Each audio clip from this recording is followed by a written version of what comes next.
지금으로부터 약 100여 년 전인 1928년 4월 22일, 서울 중심가에 처음으로 이것이 등장하는데요. 그때부터 우리의 아침 풍경이 달라졌습니다. 과연 이것은 무엇이었을까요? 그것은 바로 우리나라 정식 시내버스가 최초로 운행을 시작한 순간이었죠. 그 후 클래식한 외형과 크기부터 색깔까지 종류도 다양해지고 기술도 발전하면서 우리의 든든한 발이 되어주고 있는데요. 그런데 여기서 잠깐, 지나다니면서 본 버스 색이 알록달록 다양했던 것 같은데 과연 색깔에 담긴 의미는 무엇일까요? 서울을 예로 들면 파란 버스, 초록 버스, 빨간 버스, 그리고 노란 버스까지 정말 알록달록한데요. 이 색깔로 버스의 이동거리를 추측해 볼 수 있다고 해요. 그럼 이 서울의 버스 색깔, 과연 누가 어떻게 정한 걸까요?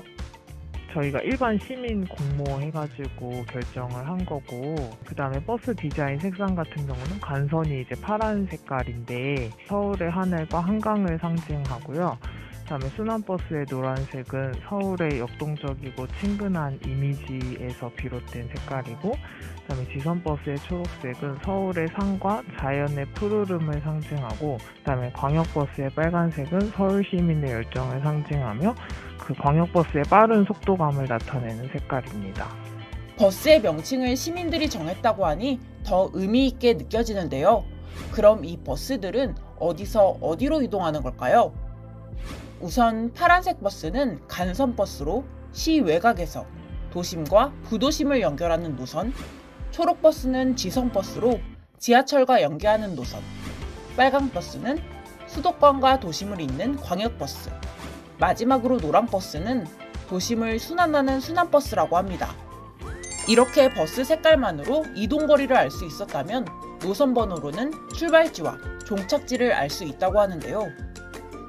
우선 서울은 크게 8개의 구역으로 나눠져 있다고 하는데 어떻게 나눠져 있는 걸까요? 도심을 중심으로 그 도심 이제 영권역을 중심으로 해서 시계 방향으로 1, 2, 3, 4, 5, 6, 7 이렇게 권역 번호를 부여하였습니다.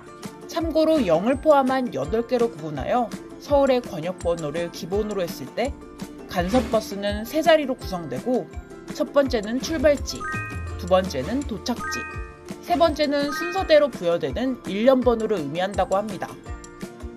101번의 경우 1번 권역인 도봉구와 노원구 등지를 출발해서 0번 권역 도심으로 가는 버스라는 것을 알 수 있습니다. 빨간색은 수도권의 주요 도시와 서울의 도심, 부도심을 연결하는 광역 급행버스로 번호는 4자리로 쓰는데 첫째 자리는 구로 고정, 둘째 자리는 경기도의 권역별 번호를 붙입니다.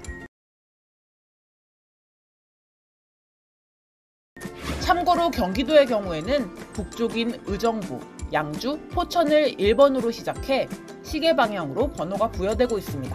나머지 2자리는 순서대로 붙여지는 1년 번호라고 합니다. 그리고 버스 중 앞에 알파벳이 붙은 버스들도 있다고 하는데 이 알파벳들은 어떤 걸 의미하는 걸까요? N은 나이트 버스라고 해서 저희 심야버스 지금 현재 운행하고 있는 올빼미 버스에 붙이는 번호이고요. 그 다음에 A하고 B 같은 경우는 운행 회사가 다르거나 아니면 중간 경유 구간의 노선이 다르거나 아니면 세 번째로 운행 방향이 다를 때 쓰입니다. 그리고 서울시에서 운영하는 버스가 아닌 경기도에서 운영하는 광역 급행버스는 M이 붙는다고 해요. 단, 모든 버스가 이 같은 기준에 맞는 것은 아니라고 하니 참고하셔야 되겠습니다. 그리고 혹시 급하게 내리느라 잊고 내린 내 가방 어떻게 하냐고요? 모든 유실물은 경찰청 유실물 종합 안내 로스트 112 사이트에서도 접수 가능하다고 하니 꼭 기억해 두시면 좋을 것 같네요.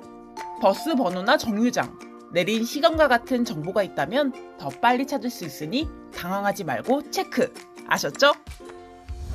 버스에 숨겨진 또 다른 이야기 하나. 서울 시내버스가 세계적으로 유명한 서비스가 하나 있는데 뭔지 혹시 눈치채셨나요? 맞아요. 여러분이 생각하는 그것.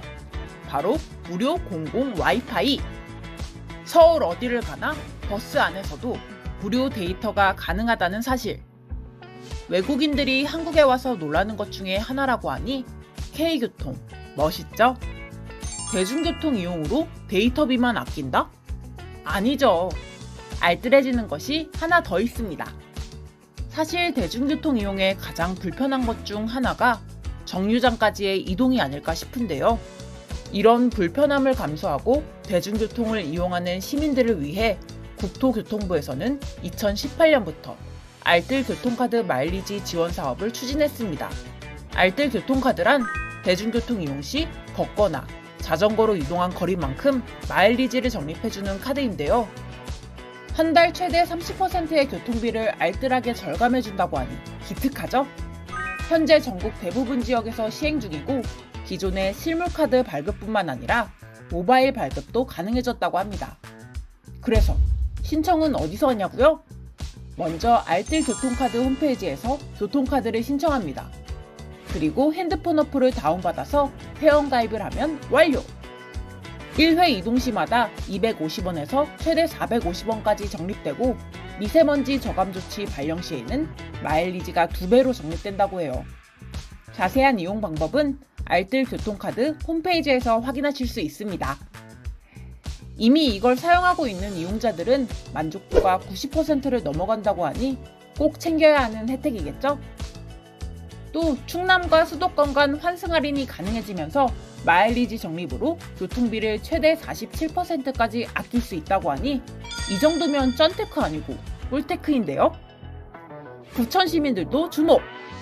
스마트 시티패스가 알뜰교통카드와 2021년부터 통합되면서 최대 50% 할인 혜택을 받을 수 있게 되었다고 하니 부천 시민들의 교통지갑도 더 알뜰해지겠는데요.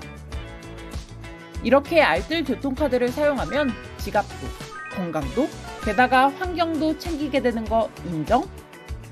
완전 인정이죠. 오늘 정보 어떠셨나요? 더 알고 싶고 궁금한 교통정보를 댓글로 남겨주세요. 국토교통부가 알려드리겠습니다.